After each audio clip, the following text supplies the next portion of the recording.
I will give you directions to our meeting place. No. If there's gonna be any secret meeting place, I'll give you directions. And why should I trust you? Because I've got you. You understand? You don't have any choice. You want the Bible? You're gonna listen to me. Now here it is.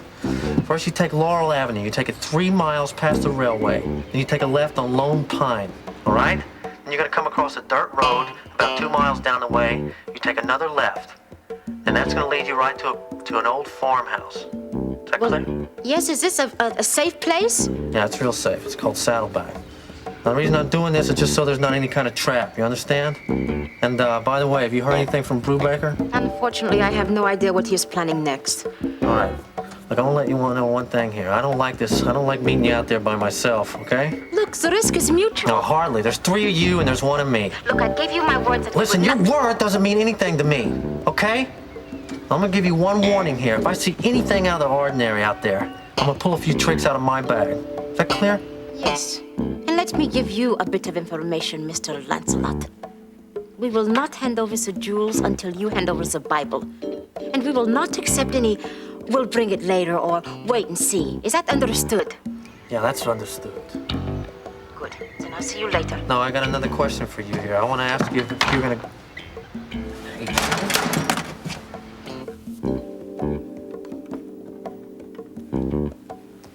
Now, if Samir is successful with what he has to do at the police station, we will be all set.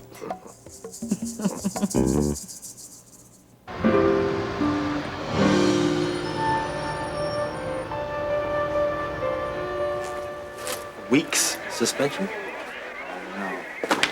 And if I come back, I can't have anything to do with the Dar es Salaam Bible case. I mean, doesn't Seagate know that you're the best detective here in town? Somebody must have gotten to him and convinced him otherwise. Good morning, Sergeant Brubaker. I trust you've heard the good news.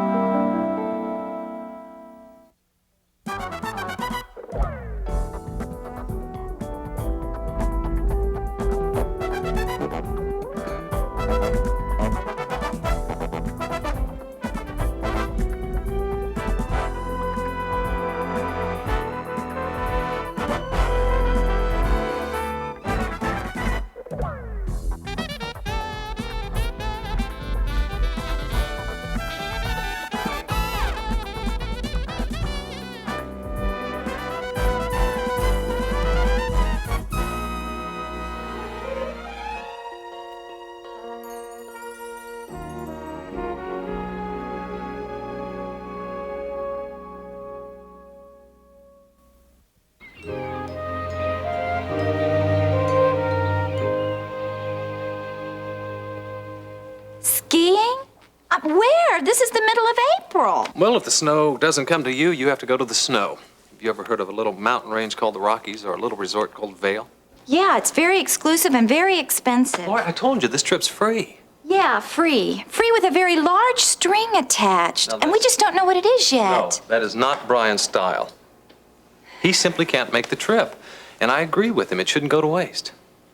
Look, honey, the more I think about this thing, the more I want to do it. Ben, there are so many reasons that we Wait, can't no, hold do on. this. Just 1 second. Wait. First, do you realize we haven't had a vacation since our honeymoon? Well, look, a lot of people have never had a vacation. True, but those very same people would jump at the opportunity if they were given a chance like this. And here we've been given it. Secondly, we haven't had a single night alone since Scott was born. Not one. Now tell me that the idea of being alone with me, cuddling in front of a roaring fireplace, knowing that you don't have to get up and change a single diaper all night, now tell me that doesn't appeal to you. Well... Gotcha. And one other thing, but by no means less important, is something a little more serious. Oh, yeah? You mean cuddling with you by a roaring fireplace isn't serious? All right, then, something different. Honey, I think a lot of my unhappiness with the clinic has to do with fatigue. I really need a rest. I need to tackle this problem from a different perspective. Now, I'm not saying that this trip's going to be the answer, but it couldn't hurt. Yeah, okay. I agree you need the rest. But, Ben, I couldn't go. I couldn't go unless I knew that Mom was all right. Look, you know I'm as concerned about Terry as you are. But we can wait for news about her in Vail as easily as we can here. And the instant we hear anything at all, we'll hop on a plane and come back.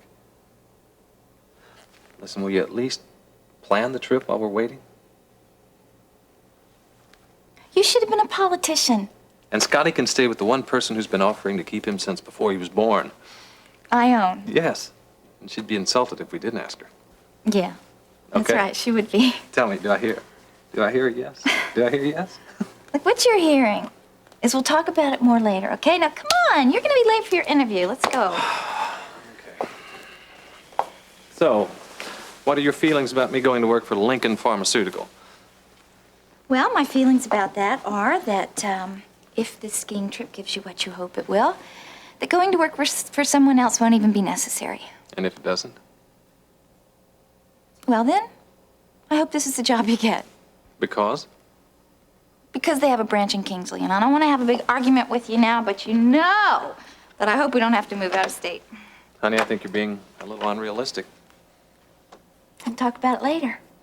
Gee, whenever later comes, we're going to have a pretty full agenda. Hey, promise me something. What?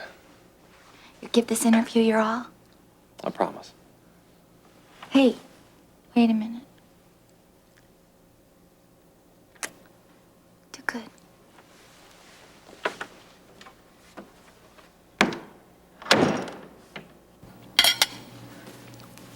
There is something more to this than merely your fear that we will lose the Bible again, is there not? Perhaps. May I ask what it is? Felix, as future leader of my people, I will of course publicly embrace the Islamic faith. I have no problems with that tradition. And also I privately affirm Islam. Frankly, it is a weak affirmation. Felix, I have no use for conventional religions. But let me tell you, I am a bit concerned about the happenings with the Dar es Salaam Bible. I am reminded of my teachings as a child. The passages from the Quran that have to do with faith. No, Felix, really, think about it. Each time we have tried to possess this Bible, it has been blocked, has it not? Sometimes by the most trivial turn of events. No, Felix, I am beginning to wonder if it is not perhaps our fate never to possess this treasure. And now you are beginning to sound like Mrs. Davidson. Why, just yesterday, she was talking along the same vein. She said that you are doomed to failure. She said that the unholy quest for the sacred will always be avenged. Oh? Now, me? I do not fill my mind with such things. I know that of which I am capable, so I know how everything will end. You can call it fate if you want, or let Mrs. Davidson utter prophecies. But I can assure you of one thing, Your Highness. You will once again possess the Dar es Salaam Bible. Have you read the official document from the State Department? Russ? Let me tell you something, Chief. All your little maneuverings aren't fooling anybody. We know what you've done. We know what you're planning to do. Really? Really? There is an old Orient saying that anger blows out the lamp of the mind. Please, do not misunderstand me. I am not saying that you ever had any intelligence, but your present state of mind is most condemning. And to said end, we wish to express our dissatisfaction and indicate our serious concern over the harassment of the recognized diplomats from Doria. Well, I guess they've redefined the word harassment. I thought what we were doing was self-defense. All right, Mr. Diplomat. Consider yourself officially unharassed, but I'm not the only one in my department who wants to nail you, so you better watch your step, pal. Sergeant, I am afraid you have misunderstood the meaning of the communique.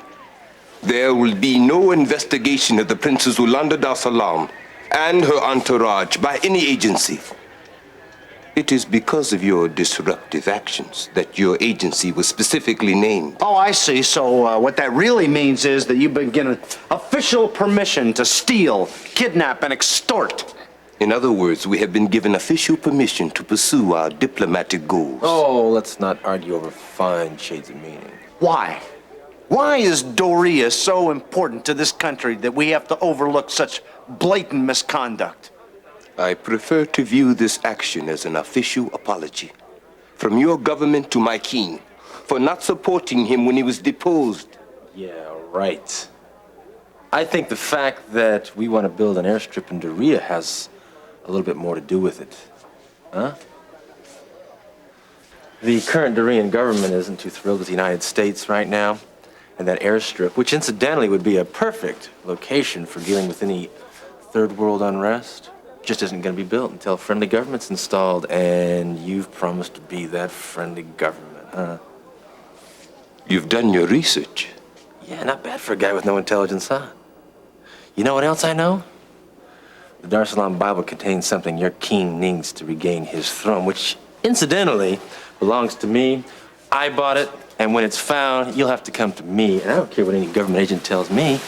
I don't have to deal with you people if I don't want to. Perhaps. Well, I have said what I came to say. Good day, gentlemen.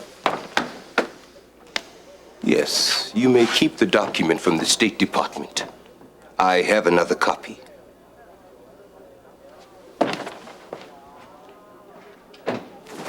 Man! What action can I take against these people as a private citizen, John? I'm not sure.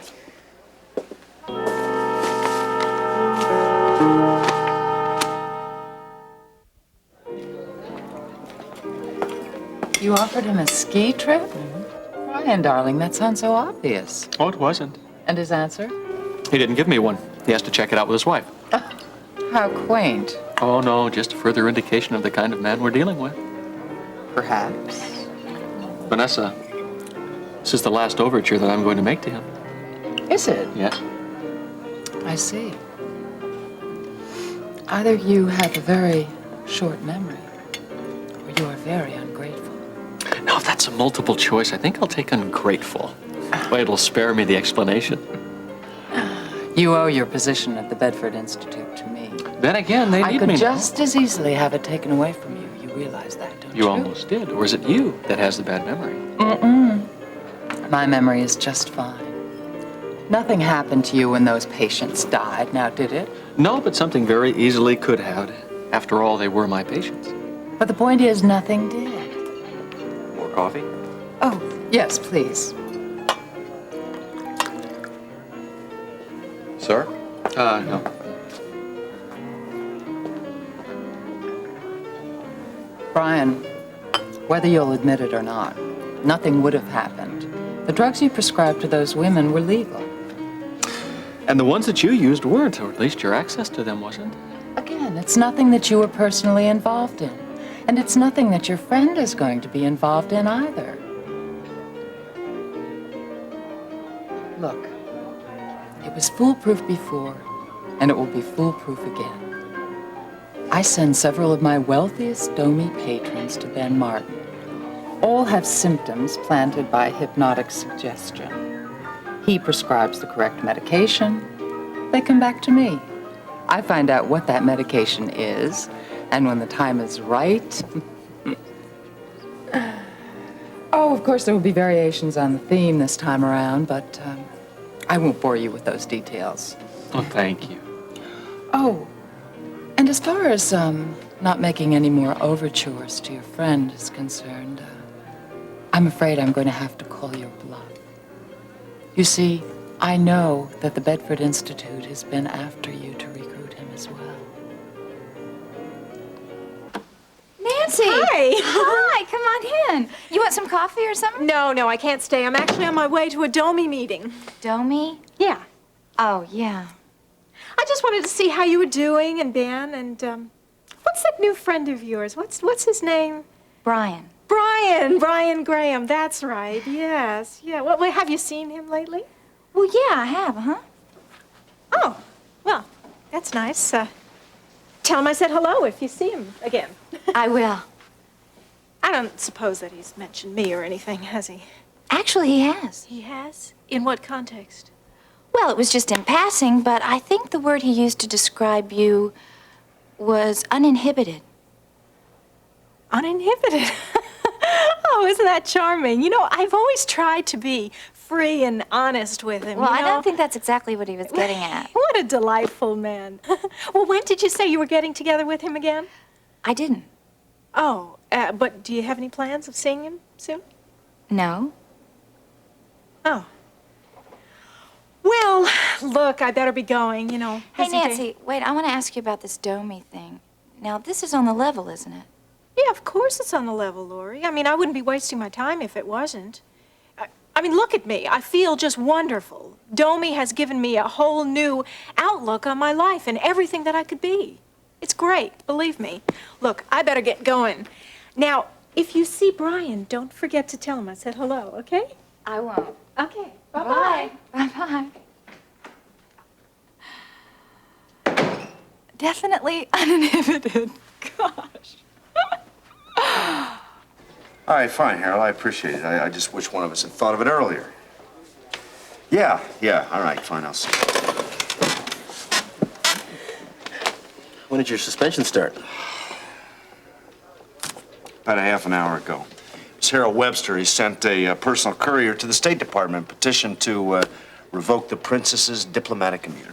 All right, Harold. Oh, yeah, sure, if they listen to him. They certainly haven't been listening to me. I'm not going to hold my breath. John, about you tailing these people on your time off? Yeah, what about it? What if you get caught? By who? Seagate. Peak Canyon, you know it. Maybe I don't care. You see, I want these people. And I think that Terry Davidson's life is just a little more important than some stinking Dorian airstrip. You know how many times that I walk into the courtroom and I got all the information that I need to nail some character, and some smart-mouthed attorney comes in there and gets him off on a technicality. You know how that feels? It's a mockery of everything that I do, and don't get me wrong. I'm not looking for a criminal justice system that says cops can be sloppy or abuse their power. I just want it to make sense. I want the victim to be just as important as the criminal. So here I am, and I'm supposed to be trying to protect this city from terrorists, and the State Department says no. Now, what kind of logic does that make, huh?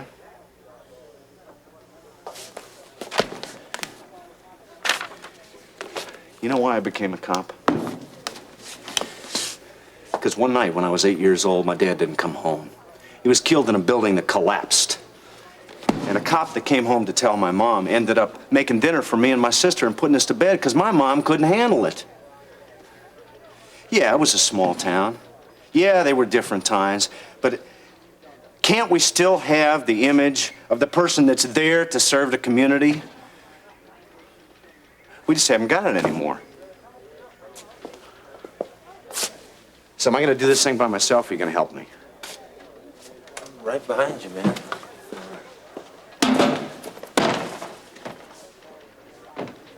So you admit that I am not the only one pressuring you to recruit Ben Martin? No. The chief of staff is too. A man of sense. Well, it's certainly no secret that the Bedford Institute could use someone with his credibility and reputation. Thanks to you. Thanks to us. Just kidding. His AMA award will certainly detract from the negative image they've been laboring under recently. I can just see the press release now. The Bedford Institute is pleased to announce the addition of Dr. Benjamin Martin to its staff. Dr. Martin, best known for his charitable work in the Chesterfield section of the city and the recent recipient of the prestigious AMA Award of Merit, made the decision to join the Institute because, and this part's in quotes, I have long admired the mission of this fine healthcare facility. They'll milk it for all it's worth.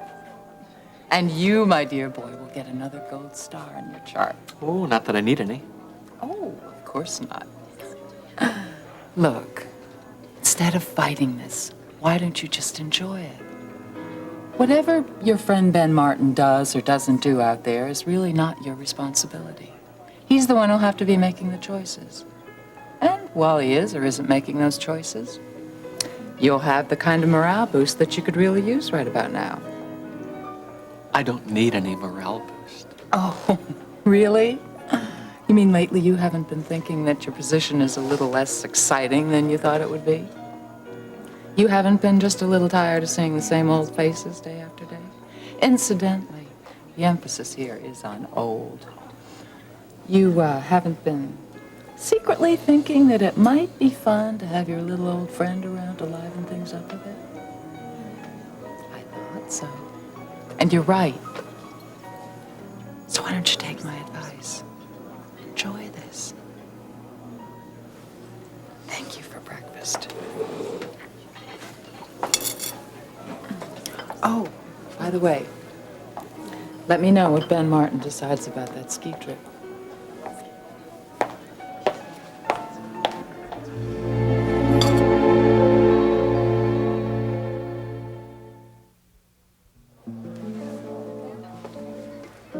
Do you have a reservation, sir? Well, sort of. I'm here to see Megan Daly. My name's Dr. Martin. Right. Yes, follow me, please. Miss Daly, Dr. Martin. Oh, Dr. Martin. Ben, please. Please call me Megan. All right. Would you like a menu, Dr. Martin? No, I don't believe so. I'll just take a cup of coffee. Well, I think the obvious thing to say is that, as evidenced by this interview, Lincoln Pharmaceutical is very impressed with you. I'm glad to hear it. Although you have very little actual research experience, we were impressed with your letter of introduction and certain aspects of your resume.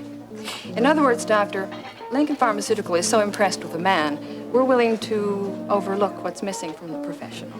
And those missing skills can be easily acquired anytime. However, before I go any further, there is one thing I need to know. How do you feel about relocating outside of Kingsley?